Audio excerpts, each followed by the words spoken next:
How to boost customer engagement? It's very important today because businesses need to pay more attention to customers, not to think how to satisfy algorithms, how to get high ranking positions on Google, on social media, high engagement. You need to think about customers, then algorithms will love you. I'm so excited to discuss this topic with Matthias Bettag. How are you? Yeah, thank you. Thank you for having me, Anatoly. I'm good today. Thank you very much. Yeah, a big pleasure. A big pleasure. I want to learn more about that. And I remember 12 years ago when I started my online journey, I didn't learn a lot about customers because competition was low. I paid for clicks like 5-10 cents. Today I need to pay $5-10 to get these customers. And it doesn't mean that I can get them if I don't care about customers, don't create the right content.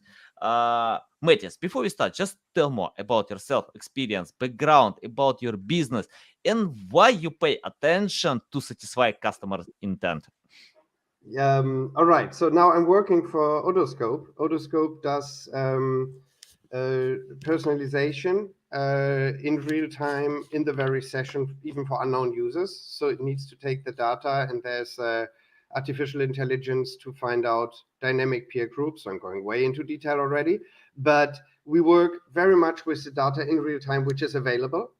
And this is very customer centric because we have the challenge that in Germany, at least, most of our clients have about 60 to 80% unknown traffic on the landing page. That means Mm-hmm. with the typical methods of recognizing a user and then serving whatever has been learned about this user behavior, that doesn't apply. The user Mm-hmm. is not recognizable. The cookies are not there. The device has changed. Whatever the reasons, consent has not been given. So that's a challenge. How to serve customers if you don't know about the customer? Yeah. Can you tell about how to learn customers, how to start from the basic? Because I see when businesses use tools, studies that share average data, but how to collect data about customers before creating content, before thinking how to satisfy their intent. Yeah. So the typical way, first of all, you have your visits. Say we stay on the website, right? We can talk about this in different platforms, but let's keep it easy in terms of examples. So you have your visits on the website. They are by users, and the users are returning, and some are registering, and by this you have a customer base, partly known, partly unknown. Known in terms of your customers, not only users, so you know their names and stuff, and you can track what they do over time. And then you have the visitors who do things, right? And they may come back or not and do stuff. And in addition to that, you can get customer information by, for instance, platforms or advertising networks who target the customers based on their reach, which is a different thing, usually working with third-party cookies or um, identifying traffic across very different and many websites. And this can be added to the user base you have. And so Mm-hmm. over time it grows. You have newsletters, you have probably other touch points where you can collect customers or users, and that grows. But the essential thing on the web, on digital, is that you need some kind of recognition before you know that this very visit is Anatoly or Matthias or whoever, right? Mm-hmm. And that's much easier if you're in social networks because then you log in by default, or if you go on uh, shops, you probably are talking about e-commerce, where you are very regularly, you're probably always logged in. But many users don't log in before they check out. And until then, Mm-hmm. if you don't have a customer journey, how to serve them? Yeah, yeah, nice, nice. Okay, let's talk about customer engagement. For example, okay, we collected data, we found the way how to get traffic, relevant traffic, and when customers land to our landing pages, website, how to learn how they engage our content and how to improve this engagement to help them more. Yeah, I think the key element is having relevancy for the very user. So every Mhm. potential new customer or returning customer needs to find what he or she is looking for immediately. So of course it's a difference by the businesses, and if you buy a pair of sneakers, which you can buy on 50 different platforms, uh, the the likelihood that you will change if if if you can't engage well with the site is much bigger than, say, you want to have a jersey of your favorite football team. You won't buy it from the opposite team only because the shop is working better, right? So there are many, Mhm. many different businesses, but you need to have the relevancy immediately. And in e-commerce and in many, or even in publishing, or in where you have a lot of content to offer, whatever it is, the question is always what comes first, what needs to be categorized, which categories matter, right? And that can be individually served, but that needs either a user recognition to find out what would be relevant for this very user, or you have to do that in a different way. Mhm. And that's I what we're wanna doing ask, by using these yeah. data points, right? Yeah. I wanna ask you about simplicity and choosing something that it's important for customers. For example, if I open Apple, I can see only iPhone. I don't see MacBook, I don't see AirPod, A- Apple Watch, because Apple knows that iPhone is responsible for 50% of all sales.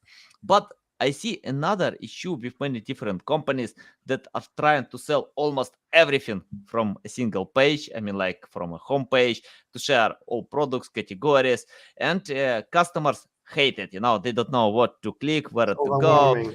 Yeah. and yeah, the best way what they can do just to leave it.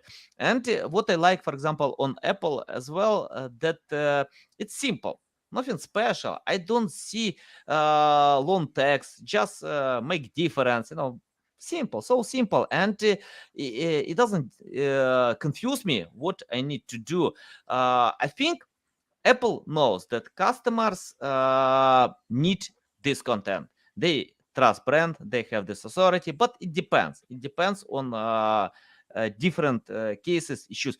Can you tell how to choose priorities and choose important information for customers to get high engagement and Yeah. cut the rest?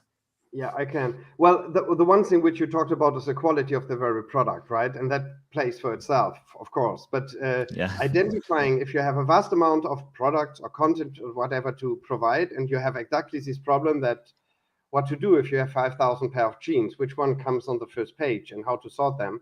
What we do is we analyze the historical behavior data. So, for instance, web tracking, to understand exactly all the correlations of all the data points.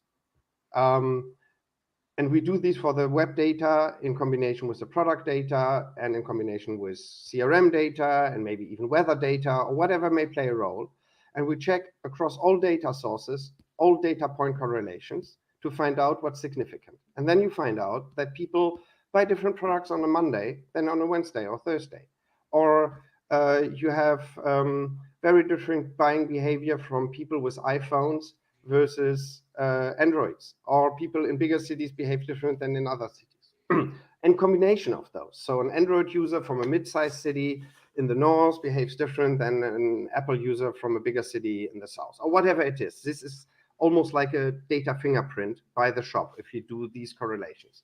So once we know what happens in this very shop in terms of user behavior by all the different data points, and somebody comes who is not recognizable, so a supposed to be new visitor, we still have a day of the week, a time of the day, maybe a referrer, an operation system, a browser, a device type, very important, and a geolocation, right? And with these data points already, and sometimes we have more, and especially we have more once a user comes on the website and clicks, because every click is another engagement, which can matter. Then we analyze in real time these data pattern from that very user with the data history to find the digital peer group, the statistical siblings, if you want, users like you. So, and this audience has a certain behavior which is significantly different from other audiences. So these preferences of this audience is the personalization for you. So if people with your data points at this moment, let's say, prefer blue shoes over red, you will see more blue than red. Very simple Mhm. example. right? And that can be combined in various ways, and that allows to have quite an accurate, good guess, right? Personalization is more or less a bet. I give you something and I hope it works, and the Mhm. algorithm will learn because either you click through or not, right? And then you behave. So this is how we do it. I hope I could explain it easily Yeah, enough. Yeah. nice. We have the question from Divya, and she's asking about new website. If a new website doesn't have this Good data, question. what do they need to do? Yeah. We have to collect the data, but sometimes we don't need to have a full year. So the usually we say at least 3 months, but it depends by the traffic because statistical significance needs a certain base amount, so to speak, right? So if we have a shop with only, I don't know, 10,000 visits a month, that would probably take ages to find out what's significant. And in that time, seasons change and behavior changes. So it needs a bit more. Worst case, you have to wait and collect data for a couple of weeks or maybe a few months.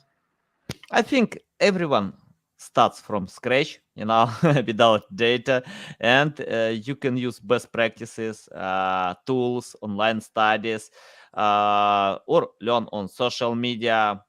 So many different ways how you can learn. Then you can adapt, test, even fail. That's okay. I failed in a lot in my Yeah. life. For me, it's hard to count how many times I And failed, but I mean, yeah. A/B testing is all about try and error and fail, and it's not random try and error, right? But you're welcome, Livia. It's not random; it's data driven. So if we see there's a significant difference in this user type with, and just not user type by a persona, but user types by the data point and the data history, then this is used to play out what's relevant, most likely. And the algorithm is learning. So that's a whole machine learning process about you. You provide something which has a high significance. The clicks will show if that works. And of course, we have a control group running with it to prove that this kind of algorithmic personalization works better than whatever the other is. And so it Mhm. goes. It's a constant battle. And if you see that your test group performs better than the control group significantly, then you change it from, say, 50-50 split test to 90-10. And you still keep the control group just to make sure that you always have a proof. And Mhm. then you can go Uh, on and do test on test. Yeah, let's talk about benefits.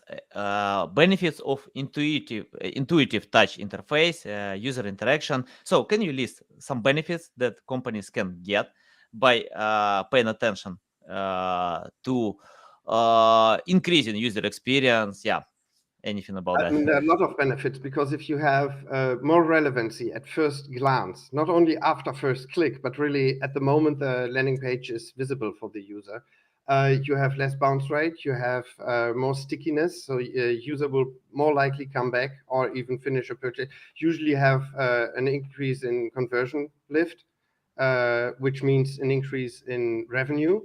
And of course, the tool can steer the assortment and the merchandise to make sure that also the business interests are met, not only selling by the sake for selling, but also selling that enough profits come in, right? So a lot of things can be adapted to support campaigns and business needs. And we see also less returns or cancellations, like if you return an order, because people find what they have at first glance that it's more likely something that they will keep. So actually, I see only benefits in providing basically more relevance. The trick is what is relevant for this very user at this very moment. And if you think of you want to go to you go to a shop to go, I don't know, you want to buy a chainsaw, right? Well, you do some research. You do that for 1 or 2 Yeah. days. The customer data platforms have you. They know you want chainsaws, right? Then you come back because you got a chainsaw from your neighbor, right? You don't need it to buy it anymore. But next week you need something else. You come Yeah. back to the website. What you need is something totally different, say a shovel, right? But the CDPs will still think you are interested in chainsaws, and they will give you that, regardless if maybe data points have changed, which would justify to provide you different goods, or maybe Nice. also different goods, right? Valuable. Okay, Good. we have another question about A/B testing tools. Anand, asking these Well, questions? I No. won't give you. Well, I can recommend my own tool or our own tool, of course, Yeah, because sure, of course. Yeah, everything go is ahead. included. It's a whole. It's baked into it. We can't do it without B test. Um, I'm sorry, I can't give you a one tool which works. It depends by quite a lot of factors, right? Mm-hmm. It's I would rather think from, do you need a tool to test kind of design and layout and stuff like that, or do you need a tool for certain processes? And depending on that, you may have different choices, also with very different prices. Yeah, yeah. I usually use Google Analytics. Even GA4 can show engagement. You can analyze, for example, if you change something, you can Mm. analyze uh, customers' engagement and yeah, just test a lot more. You can use heat map, many great tools about that. Crazy Egg from Neil Patel. Yeah, you can find a bunch of other great tools. So just choose what kind of goals you have, and yeah, you can test. And even I remember when we change design and cut some blocks elements, and we decided to share less features, and the conversions increased a lot. We hide the data because customers don't need it. So if they don't need it, why we need to show? And uh, I wanna ask you about creating the feeling of owning product. It's interesting. For example, once I watched a presentation about new Apple Watch, and Tim Cook uh, shared three stories: how Apple Watch can decide my problems. After that, I bought three pairs for me, for my son, for my wife, because these guys probably kill me, if I buy only for myself. But anyway, I bought this Apple Watch because of getting this feeling, that this gadget can simplify my life, can decide my problems, can improve the quality of my life. Can you provide some insights how to share stories or create content that customers will love, and don't get trapped by sharing features? For example, even more, I remember when the first iPod was introduced by Steve Jobs many years ago, and he didn't tell that you have 10 gigabyte of memory in your pocket. He told you have thousand songs in your pocket. So like to create this feeling of owning, of having something. Can you tell about that? Oh, I'm not a product designer, especially not for tech products in terms of Apple stuff or hardware. Any other So product? I don't think, no. I would. I'm serving businesses who all hopefully believe that they have good stuff, and the question Hmm. is really how to.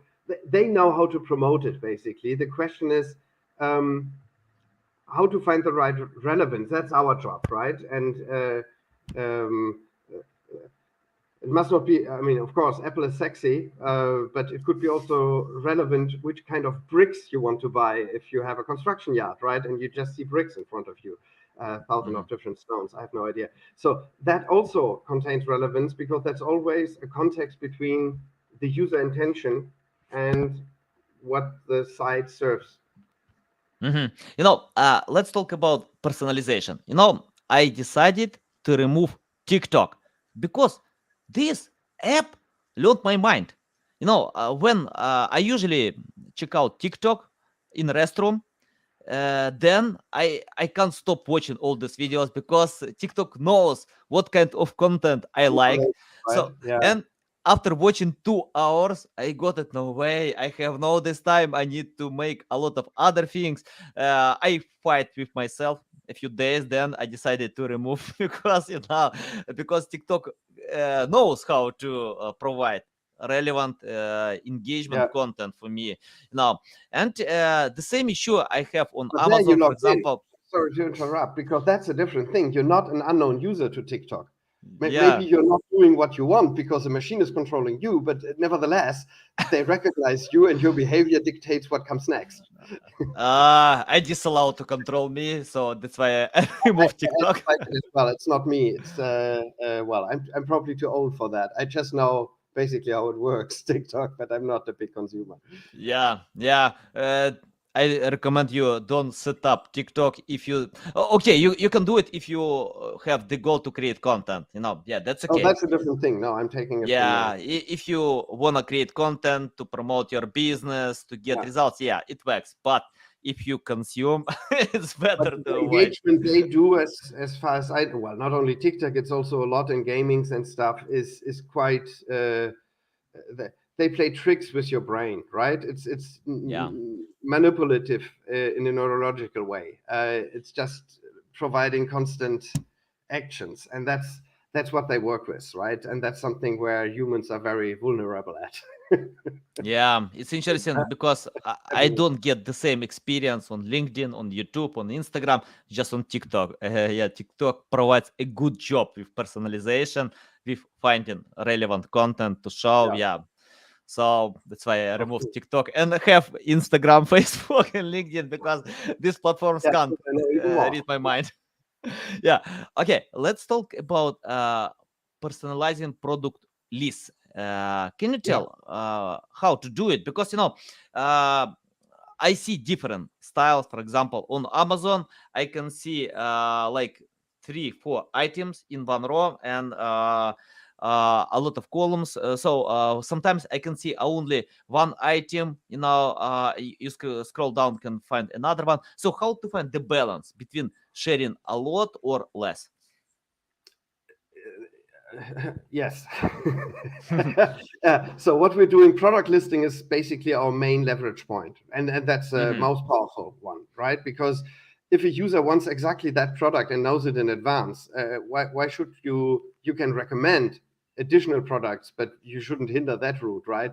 So that's a given. But those users who want to research things or want to look for are ready to get inspired and basically go to product overview pages or to home pages, main pages, where you have these carousels or endless scrolling lists with so many products. There, you need to pay attention about the personal relevancy. And that can, as I just explained, you may have different things might be relevant for you at 9 a.m. in the tube on your mobile phone than the Hmm. evening before at 9 p.m. with a glass of wine and your desktop in front of you, right? So it's a total different situation. And that needs to be taken into account. And this is why we believe that the momentum is even more important for engaging a user in the at least in the very first moment and leading him to relevant products is even more important than knowing the customer history that you bought 2 washing machines in the last 5 years or something, right?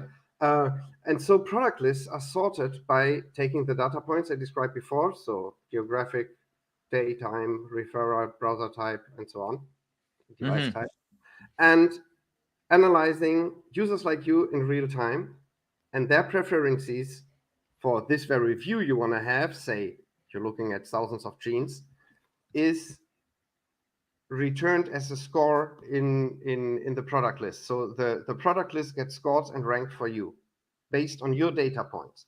And recommendations look like are just like this. Usually a recommendation is users who bought that product bought also that product, which means if you buy a bestseller, then there are a lot of users who had bought that, and you will get more or less a second bestseller as a first recommendation, right? Because also a lot of them bought another one. But it's a very different thing if I say users like you who have bought that product bought also this product. And suddenly you have quite a few different variants, which are more likely more relevant. And if they're not, we will see it by the next day or by the next, or actually by the next data evaluation, which Hmm. happens to be per day. And the scoring will change accordingly. So also the Yeah. machine would understand if people lose interest in certain things or gain interest in certain things. So that's how we sort product lists. It's by taking the data points and identifying users like you and coming back with that. And that of course needs a certain amount of data, but not terribly a lot. Like 1 million visits a year would be enough to start with. Interesting. Uh, I wanna ask you about having enough data. Because you mentioned many times data. I lost my track how many times you mentioned the word data. Yeah, it's important. Data is fuel. But I remember a story from Jeff Bezos when he got a research team, and this research team asked him to give more time to learn about a new product. He denied. He told, guys, we have enough data. We need to test. We need to analyze how it works. And this product called Alexa. Most homes in the US have this product today. Uh, so Jeff had intuition now to recognize that he had enough data to launch the product, because in the end we need to update, to improve, to learn from customers, especially if you start something new. I think Amazon has enough data now about customers, but that's why I think that Jeff got enough data. But I spoke with a few data experts, and most of them told me, if you share a lot more data than businesses need, it might confuse what to do. Because a lot of data, a lot of insights, and according to some studies, companies implement 40% of all recommendations. Yeah, they have many other things to do, other priorities. Can you tell how to find the balance between having enough data to simplify experience of implementation, execution, from your experience? The typical way would be to have a goal which is measurable. So, what Mhm. would be an indicator for not too much, but well enough, or whatever you just described, right? And if the goal is maybe that you have more users purchasing stuff on the same visit than before because maybe they were confused and took longer, or that the purchase time is faster, then maybe that could be the goal to measure against. And then you basically test things out, right? And you can try to overwhelm someone with too many details and see if that works better than the radical opposite, or some ways in between, and different sortings and different categorizings. That would be a way to measure it, right? Um, on Amazon, you're totally right. They probably have way more data, because of course you can visit Amazon without doing stuff, but basically they have not 60 to 80% unknowns. They probably have 6% unknowns, if any. So Mhm. that's a whole different business. And if they then go into home devices and can track from there and deliver stuff to there, it's a whole new universe. You can't compare that with I don't know, a sports gear shop, which needs to compete with many others, right? So Amazon is in a different position here, and Yeah. therefore they Okay. can play things and test things out, right? At large Yeah, scale. I think so. I think so. But I love to learn from Amazon, from Google, from big brands, from Apple, and think how to adapt if I And can Amazon or I invented can. A/B testing, right? So Yeah. that was By the something. way, yeah, I read breaking news from Bill Gates, and he told that Amazon will be obsolete when someone will implement uh, chat experience on AI. So yeah, I remember when Jeff Bezos said about that Amazon will be bankrupt in one day, because I think nothing, everything has the end, yeah, and including Amazon, including big brands, except Coca-Cola. Coca-Cola will exist forever, because yeah, sugar drink, it's hard to avoid to drink this. Yeah. Okay. I want to ask about having the balance in design between functionality and user experience. So, can you tell more about that? Well, I think it depends on each other, right? The user experience, if you see that's not perfect, which could be identified by many ways and probably even by voice of customer, it needs some functional optimizations, right? Whatever it is. So, and that's also we have common practices which we all learned over time, right? And adaptations. If you think how the internet was looking like 10 years ago, 15 years ago, that was different. And maybe would have been totally confused if you would have shown us a website today, which is basically a one pager with a lot of dynamic elements in and stuff like that. Anyway, so that's something you need to. Eh, the way I do it is looking at the data. If I see a big dropout rate or a trend which goes into the wrong direction, or a certain segment which is not performing as the others, so we look into that to identify what is the problem here, right? is the website maybe not loading fast enough, or is the style guide broken for these device types, or do we have a problem in the marketing campaign because maybe it's advertising display banners with product labels which are not visible if you reach the landing page, and then people drop out and it's hilariously expensive, and so on and so forth.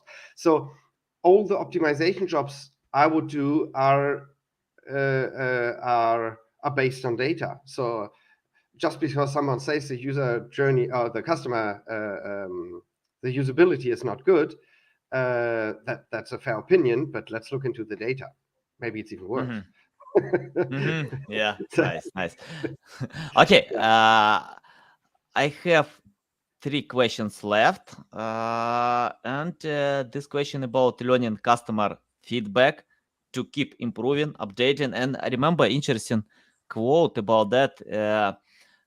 If you launch a new product and to get success, it it means that you launch too late this product, because yeah, it's better to launch product that it's not ready or raw product, and we often see when, for example, Google or Bing or any other big company, they give test variant to bloggers to analyze how it works. So can you tell how to learn from customer feedback to improve your product? Well, if you're powerful enough and you own the market, then you can dare to do that way. We by far, so we can't even think about delivering a not ready product. That would be Hmm. shooting our knees both at once. So it's no way, right?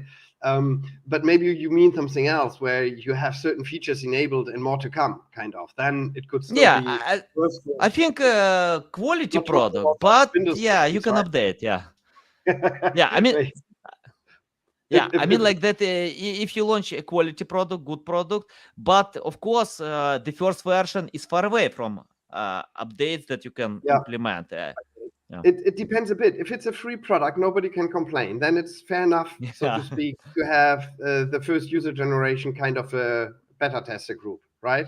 If it's a paid product, it could be quite annoying, actually, yeah. especially if you understand something different from the advertising or marketing than what you really experience. Um, Generally, I would not do it that way, but user feedback is extremely important. And I think you will get better user feedback if what you serve is stable and they will Hmm. just ask for more features, so to speak, than having something where you're not really sure if it works all over, and then things will happen, right? Uh, if there's no alternative, people will go through that pain. Hmm. Yeah, Yeah. Matthias, And I yeah, have the please. yeah, I have the question about common mistakes. Can you list mistakes that companies still do? Huh. Yeah, and your tips how to find a much better way. Um, can you specify what kind of mistakes? It's I sometimes a mean, like to mistake. learn customer engagement, customer Okay. experience. Yeah. Well, I don't think it's a mistake, but I think the focus is shifted sometimes Hmm. in a direction where you kind of leave money on the table, right? So Hmm. if your focus is only on kind of personalization, which requires a user recognition, you're talking to a certain segment, which is probably a super segment, but there's a larger segment next door you don't serve.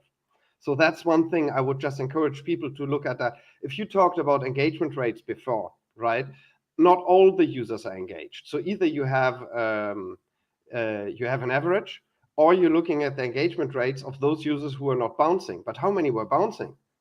Are these 5, 10, 20%, or even 60 or more, right? So that's an important segment to look at. Not only that, what works, even though that's probably more comfortable because bottom line, you make profit and stuff.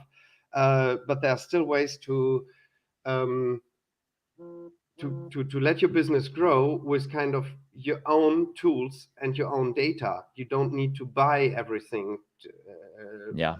from different sources. Of course, advertising marketing is super important, but there's lots of room for improvement, I think, by what I always say, harvest in your own backyard. Yeah, nice, nice.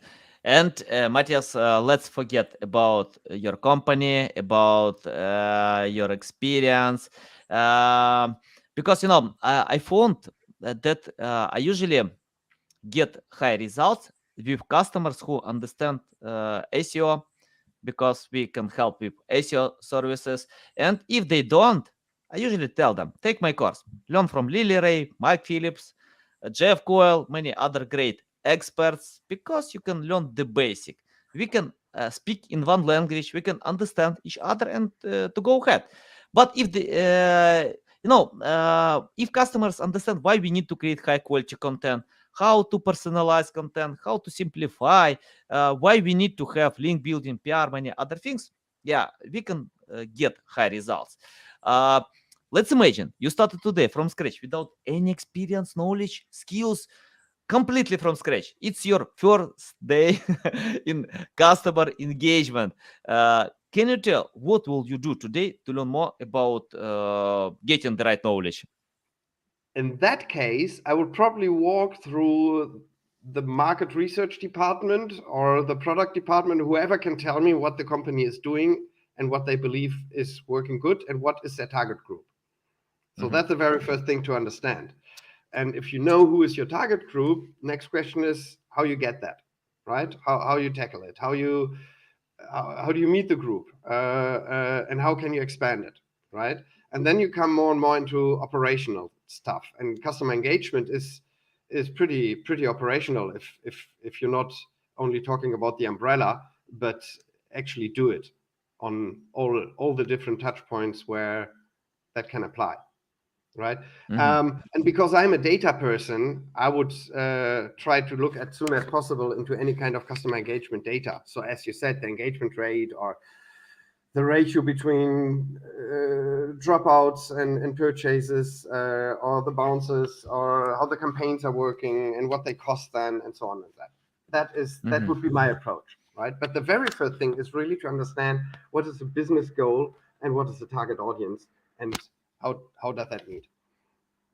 Nice, nice. And my final question about the future. It's interesting. I spoke with Jeff Coyle, co-founder of Market News, and he told me in the future we'll have three companies. The first company develop AI, the second company implement AI, and the third company will be obsolete.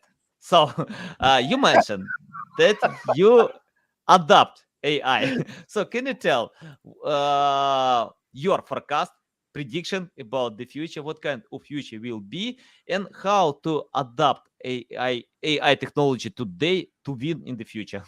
Yeah. Oh, that's a large question. I like your example. I read the other day a developer who wrote, um, as long as generative AI can build software only if clients can accurately phrase it, then we're safe. Yeah. So I would first divide between what's basically ML, also machine learning with a decision engine, and generative AI, like we know from ChatGPT or Midjourney and so on. Generative AI, uh, it's overwhelming. And the uses here, they can be even more powerful. What we're doing broadly and already in Martech is that machine learning plays a big role with the decision engine, and that's often called AI, right? But it's a different type. It's it's based on very fast data engines which can look at many different parameters to identify stuff which would take ages if you do it, and which doesn't work by scale, right? Mhm. um, so that's a different thing, but that's already quite common, and not only since 2 or 3 years. So certainly the first Martech AI hype, I think, is certainly 2015, 2016 already, right? I remember Mhm. when we talked about that at the Digital Analytics Hub, and that was it in 16? Yeah, and that was already a topic, right? Where we discussed what was AI, or actually this is marketing language, but we have a lot of ML, and how to do with that. Yeah, let's see if it will all turn to two different companies, one producing, one implementing. Mhm. So far, it's still the same. Yeah. Yeah, got it, got it. Matthias, it's a big pleasure to get on my show, to learn For me from you. we did it from first attempt. We don't need now to set up another meeting. So because you know the topic, that's why yeah, it's better to get down to the business. Welcome back anytime to share Oh, more happy valuable so. insights. I love it. So valuable. Tell our audience how to keep learning from you, how to follow you, how to reach out to you. Easiest is probably to check me on LinkedIn. I'm not a big blogger there, but I post things from time to time. Otherwise, you can always contact me and ask questions. That's fair enough, right? Mm-hmm. And again, Uh, Anatoly, thank you so much for having me. It's big fun. yeah, Enjoy. it's a big pleasure. I love it, love it. I like questions that Divya asked us. You know, she has beautiful eyes. Look great, and yeah, guys, you can find all links to LinkedIn account to the website in the description below. Listen us on Apple, Google, Spotify, and see you next time. Bye bye. Thank you.